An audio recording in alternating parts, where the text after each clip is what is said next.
साधु और लालची व्यापारी की कथा। एक प्रेरणादायक कहानी। एक बार की बात है, एक गांव में एक बहुत धनी व्यापारी रहता था। उसके पास धन, सोना, चांदी, नौकर चाकर सब कुछ था, पर संतोष नहीं था। वह दिन रात बस और ज्यादा कमाने की सोचता रहता।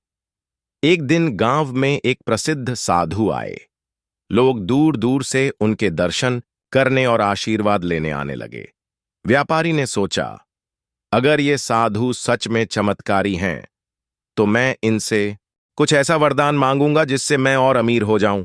वह साधु के पास गया और बोला, महाराज, मुझे आशीर्वाद दीजिए कि मेरे पास असीम संपत्ति हो जाए। मैं सबसे बड़ा व्यापारी बनना चाहता हूं।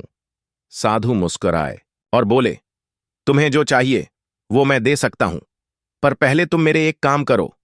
पास के जंगल में एक पत्थर रखा है, उसे छू कर आओ। व्यापारी ने सोचा, यह तो बहुत आसान काम है। वह जंगल गया और जैसे ही उस पत्थर को छुआ, वह जोर से चीखा। पत्थर में छिपा एक कांटा उसके हाथ में चुभ गया था। गुस्से में लाल व्यापारी वापस लौटा और बोला, ये क्या मजाक था? मेरे हाथ में कांटा चुभ गया। साधु शांत स्वर में बोले, जिस इंसान को एक छोटे से कांटे की पीड़ा बर्दाश्त नहीं होती, वो असीम धन संपत्ति की जिम्मेदारी कैसे उठाएगा?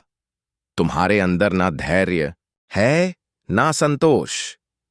जो व्यक्ति अपने पास की चीजों में सुख नहीं ढूंढ सकता, उसके पास कितना भी धन हो, वो कभी सुखी नहीं हो सकता। साधु की बात व्यापारी के दिल को छू गई। उसने सिर झुका लिया और कहा, आपने मेरी आंखें खोल दी महाराज। उस दिन से व्यापारी ने लालच छोड़ दिया। जरूरत भर कमाने और दूसरों की मदद करने में सुख ढूंढना शुरू कर दिया, और तब जाकर उसे असली अमीरी का स्वाद मिला, आंतरिक संतोष और शांति का। सीख: संपत्ति से सुख नहीं मिलता, सुख से संपत्ति मिलती है। जब मन में संतोष हो, तभी जीवन में सच्चा सुख होता है।